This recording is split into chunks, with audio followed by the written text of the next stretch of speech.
특별히 에베소서는 옥중 서신이에요. 옥에서 기록한 서신 중에 하나인데 바울이 왜 옥에 갇혔을까? 그 이유가 무엇일까? 여러 가지 이유가 있고 우리 영적으로 한번 이해를 해봤으면 좋겠어요. 이 에베소를 통해서 영적으로 왜 갇히게 된 이유를 이렇게 설명을 해요. 오늘 1절 말씀을 한번 보시면 어떻게 갇히게 되었는가? 1절을 우리 저랑 같이 한번 읽겠습니다. 같이 보면 시작. 이러므로 그리스도의 예수의 일로 너희 이방인을 위하여 갇힌 자 된 나 바울이 말한다. 내가 왜 갇혔는가?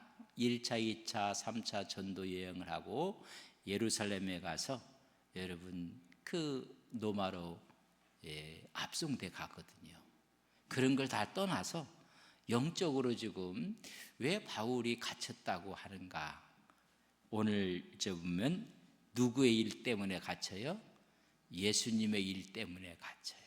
내가 옥에 갇힌 일은 내 일이 아니다. 나 때문에 된 게 아니라 주님을 위한 갇힘이다 라고 이야기를 해주고 있습니다. 그래서 내가 갇히게 된 일의 성격은 뭐냐면 내 일 때문에, 내가 죄를 져서, 내가 잘못해서, 내가 실수해서 갇힌 게 아니라 내가 갇히게 된 것은 예수님의 일 때문에. 우리는 왜 고통과 고난을 받을 때 나 때문에 고난받는 게 아니라 주님 때문에 고난받을 수 있어요.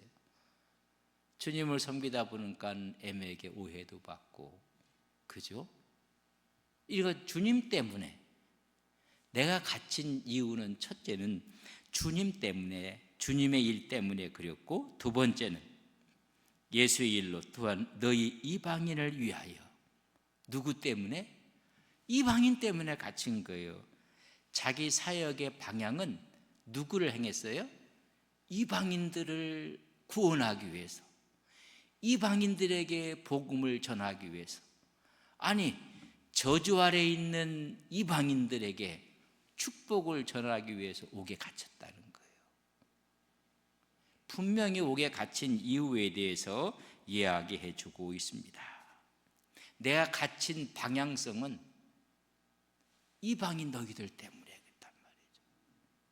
그래서 내가 갇혔다고, 복음 때문에 내가 갇히게 되고, 내가 주님의 일 때문에 갇히게 되었다.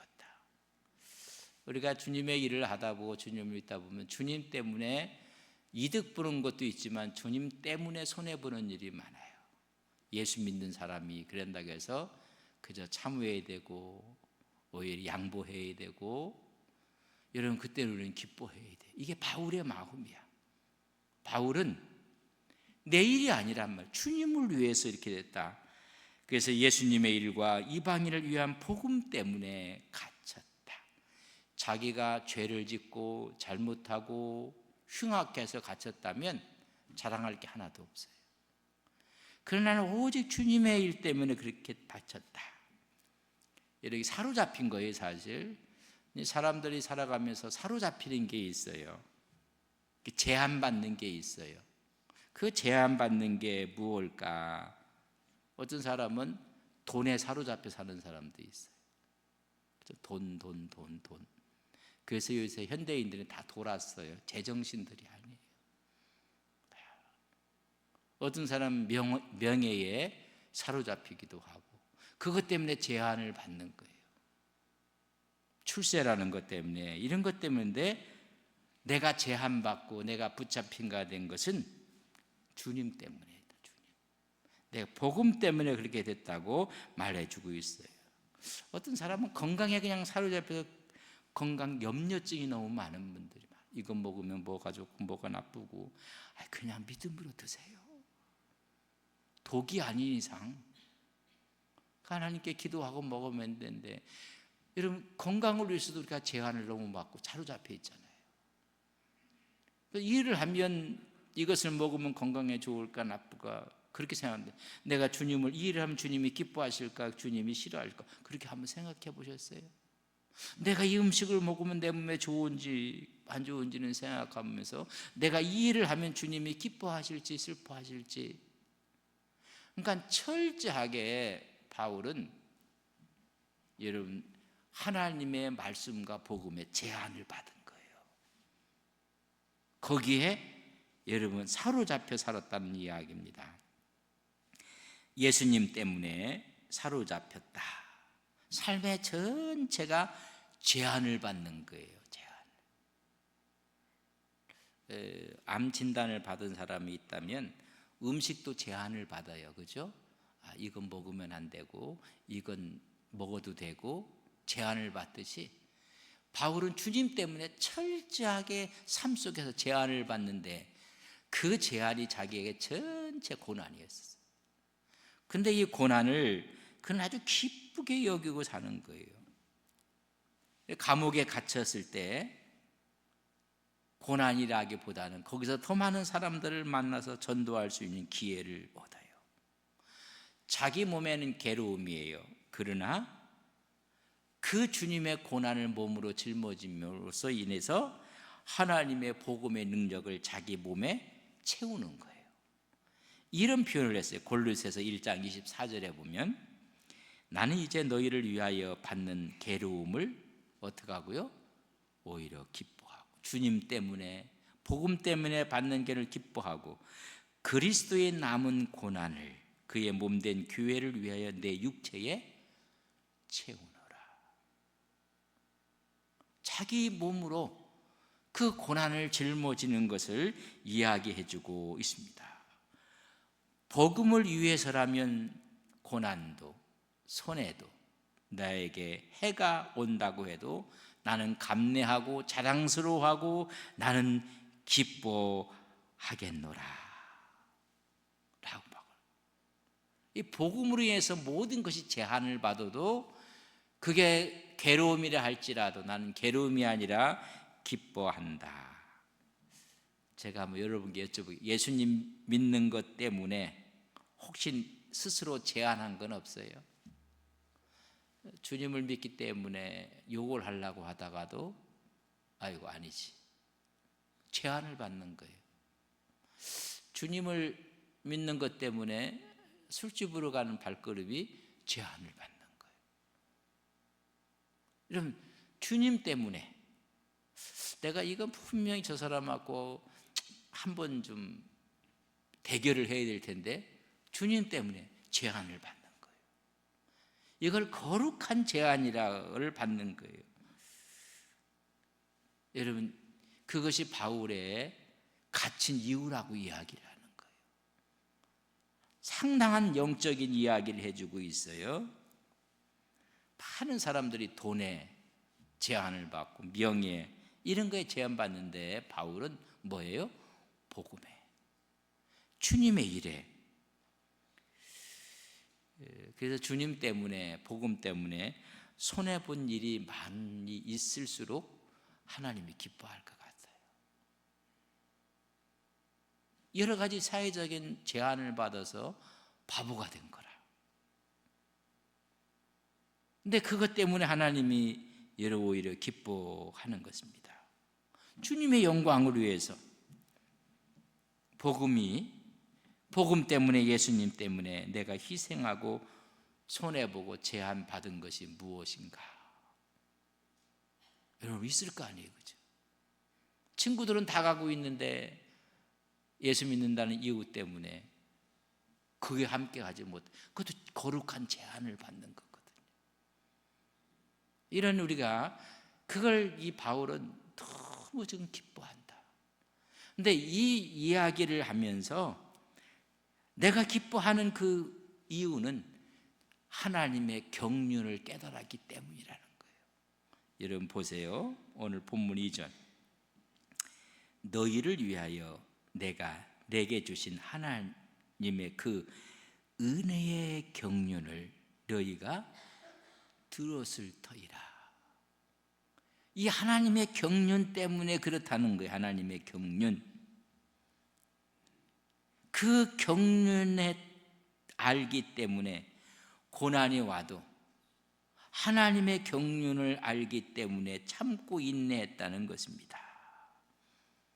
이런 이야기예요. 부모가 자식을 낳았어요. 근데 누구를 위해서 헌신하고 누구를 위해서 열심히 해요? 자식, 요 근래는 안 그렇다고 하는데 옛날과 지금은 뭐 틀린 게 뭐가 있겠어요? 자식을 위해서 고난과 고통을 짊어지면서 공부시키고 그러는 거 아니에요? 옛날 우리 부모들 세대가 또 그랬어요. 왜 그랬어요? 왜 우리가 그렇게 고난과 고통을 감내했어요? 이렇게 하는 것이 얘에 대한 미래가 있기 때문에, 더 좋은 미래를 주기 위해서. 나는 못 먹어도 자식에게 배움의 길을 준 거 아니에요? 이렇게 하는 것이 이들에게 더 좋은 미래를 준다는 확신이 있기 때문에, 이렇게 하면 더 밝아진다는 사실을 알았기 때문에 부모들은 그 고난도 아픔도 감내하는 거예요. 이걸 크게 하나의 경륜이라고 생각해요. 바울도 그런 이야기예요. 하나님의 경륜을, 은혜의 경륜을 알았기 때문에 이들에게 저주가 아니라 뭐가 오는 거예요? 하나님의 복이 오는 거예요. 지옥이 아니라 천국 문이 열리는 거예요. 그러니까 내가 당하는 이 고난은 오히려 기쁨이라는 거예요. 그래서 유대인에게도 이방인에게도 환영받지 못했어요. 그런 내가 이렇게 하는 것은 유대인이나 이방인에게 하나님의 축복의 기업을 얻게 하는 길이라는 것을 알았다는 이야기예요. 하나님의 경륜을 깨달았기 때문에. 부모가 좀 들떨어지면요, 애들한테 공부도 안 시키려고. 미래에 대한 경륜을 모르는 거예요. 그러나 이들의 미래를 생각했다는 부모들이라면 자식을 위해서 고통을 짊어지는 거예요. 이 바울의 마음이 왜냐하면 하나님의 은혜의 경륜을 깨달은 거예요. 이 경륜이라는 이야기를 오이코도미아라고 썼어요. 오이코도미아.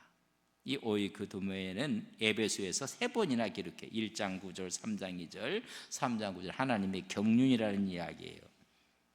하나님의 이 경륜 속에는 내가 너희를 위해서 내가 받은 복음을 유통시킴으로 하나님의 축복이 이루어진다는 전체적인 경륜 속에서 이 사실을 깨달은 거예요. 그래서 이 하나님의 경륜이란 오이코도미아의 뜻은 이런 얘기예요. 우리가 가사 일을 하잖아요. 집에서 가사 일을 잘 관리하고 꾸려나가는 것이 경륜이라는 뜻을 갖고 있습니다. 하나님의 계획, 하나님의 섭리를 관리하는 실제적인 행위가 경륜이라는 것입니다. 그래서 오이코도미아라는 경륜에서 나온 것이 이카나미예요. 경제라는 이야기가 나왔어요. 가사 일을 잘 관리해서 꾸려나가는 일이에요. 하나님의 계획을 잘 관리해서 하나님의 축복이 임하게 하는 이 하나님의 경륜. 그래서 이 오이코도미에서 나온 단어가 경제라는 단어예요. 이카나미라는 단어가 나온 겁니다. 다시 말하면 이 경륜이라는 것은 적절한 부의 분배가 나타나는 것을 우리는 경제라고 합니다. 오이코도미아의 이 경제라고 이야기했던 것들이 나타나는 것, 초대교회가 부한 자도 빈약한 자도 동일하게 그걸 나눠주는 거거든요. 바울은 이 경륜 앞에 부름을 받았어요. 그렇기 때문에 이 축복이 있기에 오늘 내가 당하는 고난은 기쁨이라는 거예요. 내 자녀의 앞날에 축복이 있기 때문에 내가 오늘 막노동을 하는 것이 나에게 기쁨이라는 거예요. 이 사실을 바울이 이제 깨닫게 됐다는, 내가 이미 너희들에게 말했던 것이란 이야기입니다. 그래서 나는 이 경륜을 위해 부름을 받았고 하나님은 하늘과 땅의 모든 것을 가정을 다스리도록 다스리는 사람으로 하나님이 세우셔서 하나님의 축복을 누리게 하신다는 이 놀라운 하나님의 오이코드미아를 내가 깨달았다는 거예요. 그래서 그는 40의 감암매를 5번 맞았고 죽을 뻔한 일이 한두 번이 아니고 돌에 맞았고 강의 위험과 바다의 위험과 강도의 위험과, 그럼에도 불구하고 이를 내가 한 일은 하나님의 경륜이 저쪽에 축복이 있다는 거예요. 그 축복을 유대인이나 이방인에게 주기 위해서 내가 당하는 이 고난은 오히려 기쁨이다. 자녀의 앞나라의 축복을 위해서 부모가 막노동을 하고 아프고 고통 가운데 하는 것이 뭐예요? 그 자녀의 앞날의 축복을 위해서 내가 이렇게 하는 것이, 이게 부모의 기쁨이다. 여러분, 그럼 이해가 하시겠어요? 이해가 안 해도 어쩔 수 없어요. 이해는 자꾸만 가요. 벌써 4월이고 5월이고 이 사실을 이해하기 아는 거예요. 그래서 우리를 뭐로 부르시고? 하나님의 아들로 부르시고, 아들을 부르시면 하나님의 축복된 기업으로 삼으시고 하늘과 땅의 모든 것들을 너희들에게 주시는 이 놀라운 경영을 하신 거예요. 그러니 죽어가는 저들이 이런 복을 누려야 될 텐데 그 일을 위해서 내가 고난이 기쁩니다. 이 이야기를 지금 하고 있는 것입니다. 신령한 하나님의 복을 주시기 원하는 거예요. 그래서 이런 경륜 가운데 에베소서 1장 3절 찬송하리도다 하나님과 우리 주 예수 그리스도의 아버지께서 그리스도 안에서 하늘에 속한 모든 신령한 복을 너희들에게 우리에게 주시되, 5절 그 기쁘신 뜻대로 우리를 예정하사 예수 그리스도로 말미암아 뭐로 삼어요? 자기의 아들들이 되게 하셔서, 11절 모든 일을 그의 뜻의 결정대로 일하신 이의 계획을 따라 우리가 예정을 입어 그 안에서 뭐가 되고요? 기업의 축복을 이루게 된단 말이죠. 이런 하나님의 경륜을 깨달은 이 바울은 40의 감암매를 맞아도 옥에 갇혀도 할렐루야 찬양하고 복음을 전했다는 거예요. 그래서 이야기하기를 만물이 너희 것이요 너희는 그리스도의 것이요 그리스도는 하나님의 것이냐. 여러분 고린도전서 3장 21절 보세요. 그런즉 누구든지 사람을 자랑하지 말라. 만물이 다 누구 것이라고요? 다 너희 것이다. 23절 너희는 그리스도의 것이요 그리스도는 하나님의 것이니라. 하나님의 것을, 그 만물의 풍성함을 너희들에게 다 주고 싶어 한다는 거예요. 그러니까 예수 믿는 사람들은요 못 사는 게 기적이에요. 옆 사람에게 등신처럼 사는 게 기적이다. 시작. 바보처럼 사는 것이 기적이다. 인생이 돈이 많다고 잘 사는 게 아니에요. 인생이 정말 모든 것이 하나님의 것이요 만물은 다 너희 것이요 그리스도는 하나님의 것이요 하나님은 너희 것이니라. 다 하는데 이렇게 줬는데도 찌질이같이 사는 건 이건 기적이에요. 옆 사람에게 기적을 만들지 맙시다. 시작. 예수 믿으면 매일 찌질이같이 살아요. 궁상 떨고 궁상 그런 궁상은 없어요. 아유, 만물이 다 내 건데 쨈쨈하고 쫀쫀하고 여러분 그렇게 사는 게요 성서가 많은 그게 기적이에요. 기적. 우리는 잘 살아야 돼요. 멋지게 살아야 돼요. 하나님의 은혜 가운데 연한 채소를 먹어도 형제가 연합하고 이 기쁘게 살아가는데 매일 소고기 들면서 싸우면서 먹고 그게 무슨 의미가 있어요? 여러분 마음에 천국이 임하기를 주님의 이름으로 간절히 축복합니다. 오늘 이야기하지 않습니다. 만물이 다 너희 것이고 너희는 그리스도의 것이고 그리스도는 하나님의 것이니라. 이 경륜을 깨달은 거예요. 우리는 축복받은 사람들이고 축복받을 사람이고 천국 갈 백성들이고, 근데 지옥으로 가는 걸 보니까 바울이 고난을 짊어지는 거예요. 뭘 깨달은 거예요? 경륜을 깨달은 거예요. 여러분, 부모들이요, 눈이 띄면요, 자식을 위해서는요 뼈를 깎아요. 그걸 알잖아. 그걸 모르는 부모는 그걸 못하는 거예요. 하나님의 이 축복이 우리는 하나님의 아들처럼 살아야 되고 만물의 주인처럼 살아야 되고 그렇게 살아야 돼요. 이 땅의 역사를 주관하고 관리하시는 분이 하나님이라면 우리를 아들로 세웠으니까 우리가 관리자요, 우리가 하나님이 세운 축복의 자리에 있다는 사실을 알아야 돼요. 오이코도미안을 더 확장시키면 그게 사명이라는 뜻도 있어요. 그 직분이라는 뜻도 있어요. 우리는 그런 직분과 사명을 가진 사람들입니다. 그래서 하나님의 경륜 가운데, 오이코도미아 가운데 사명이 있어요. 오이코도미아가 또 있는 거예요. 이런 사명을 갖고 우리가 살아가는, 그래서 이 비밀의 경륜을 지금 에베소서 얘기해. 제가 에베소서를 처음 할 때 뭐래요? 에베소서는 교회론이라고 했어요. 교회론. 그럼 이 비밀의 경륜이 뭐냐면 교회의 비밀이야. 교회. 너희가 하나님의 성전인 것을, 교회인 것을 알지 못하느냐? 이야기했던 이야기가 에베소에서 이제 확 이어지는 거예요.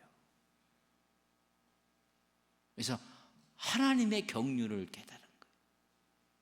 그래서 이것을 알게 하셨는데 나만 알면 안 돼요. 여러분 3절 말씀에 보면 곧 계시로 내게 비밀을 알게 하신 것은 내가 먼저 간단히 너에게 어떻게 했다고요?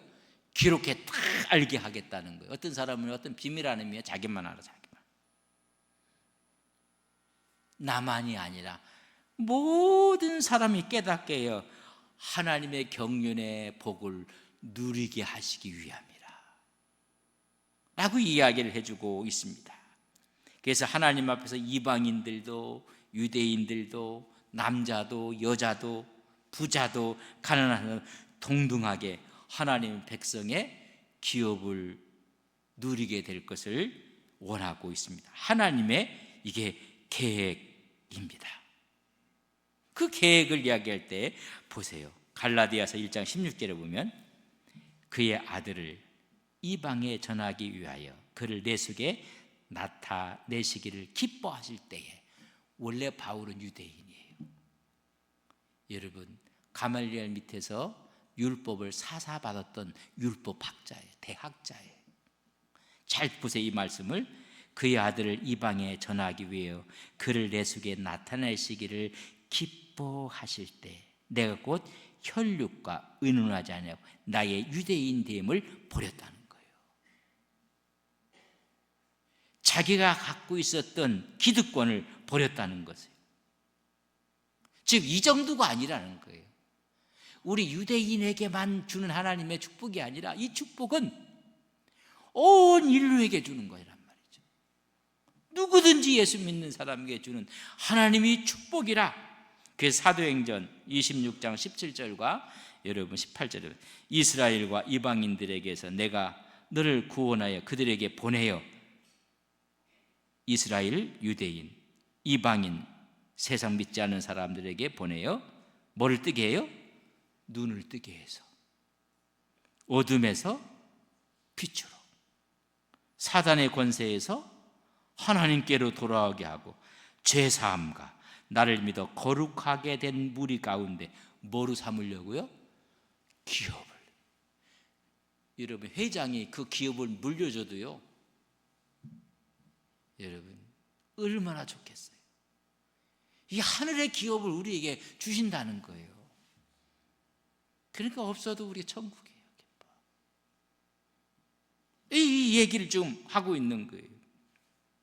그리스도 안에서 참되은 비밀이 유대인이나 이방인이나 이스라엘이나 이방인이나 모두게 하나님의 이 놀라운 기업의 축복을 주시기 위함이다.